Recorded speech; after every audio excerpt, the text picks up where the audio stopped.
Welcome back sa ating FB page na Free Reviewers with Leonalyn at sa ating YouTube channel na Solving Math with Leonalyn.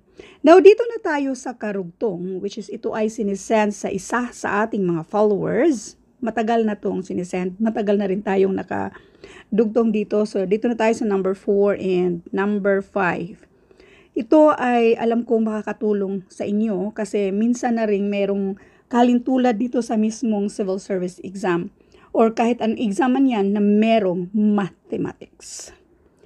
Number 4, divide, i-rewrite natin.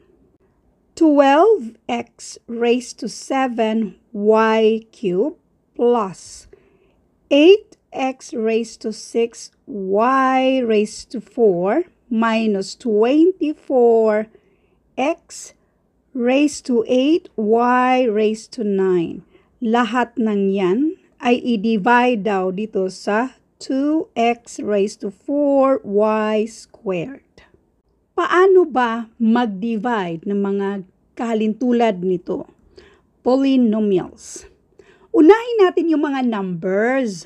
So, meron tayong mga operations na plus at subtract dyan.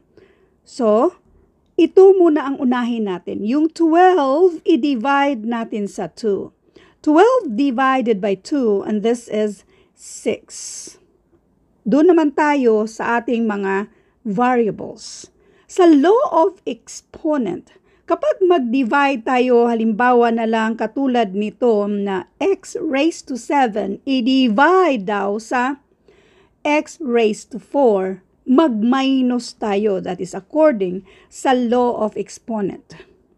Sulat natin, si x raised to 7, i-divide natin sa x raised to 4. Ang gagawin lang naman natin, itong mga base ay kopyahin lang, tapos i-minus natin yan. 7 minus 4, therefore this is x cubed. So, ito ay x cubed. Doon naman sa ating y, so we have y cubed divided by y squared. Kopyahin lang yung y at yung mga exponent, i-minus natin. So this is 3 minus 2, therefore this is y. Kapag walang nakasulat na exponent, ibig sabihin 1 yung exponent dyan. Next, yung nasa gitna naman. So, yung plus sign natin. We have 8 divided by 2. Doon tayo sa mga coefficient, yung mga numbers na before sa variables, coefficient ang tawag dyan.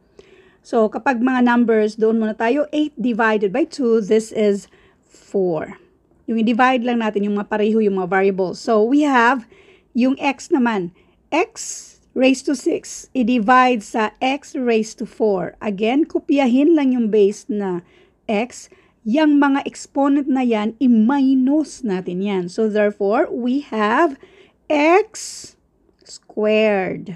6 minus 4, that is 2. So, x squared.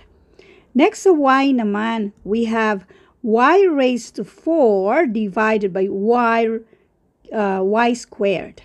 Kopyahin yung mismong base na y. Yung nasa exponent natin ay 4 minus 2. So, we have y squared. Next, yung minus sign natin or negative 24 divided by 2. So, therefore, this is negative 12. Doon naman tayo sa x raised to 8 divided by x raised to 4. Again, kopyahin lang yung base na x. I-minus lang natin yung mga exponent. Therefore, this is x raised to 4. 8 minus 4 equals 4. Then sa y naman, we have y raised to 9 divided by y squared. Again, kopyahin lang yung y, i-minus lang natin yung mga exponent. 9 minus 2, that is 7. So, therefore, this is y raised to 7. Ito na yung sagot. Nasaan to sa choices? So, eliminate na natin itong merong negative sa unahan.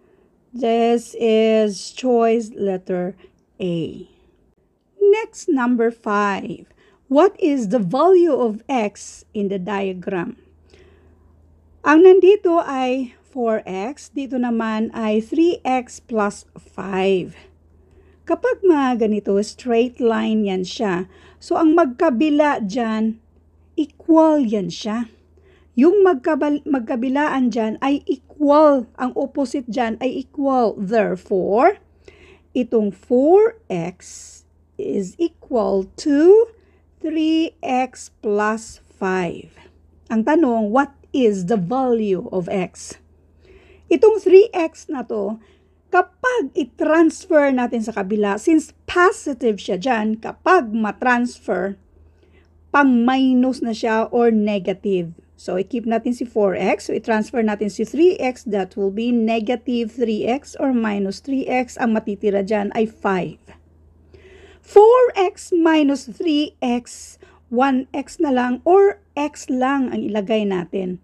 Laging tandaan kapag walang nakasulat na number before sa lahat ng mga variables, automatic kasi 1 ang coefficient dyan. Then, x equals 5. Ito na yung sagot. What is the value of x? 5. Thank you for watching and all. I hope na meron kayong natutunan sa video ito. Thank you and God bless.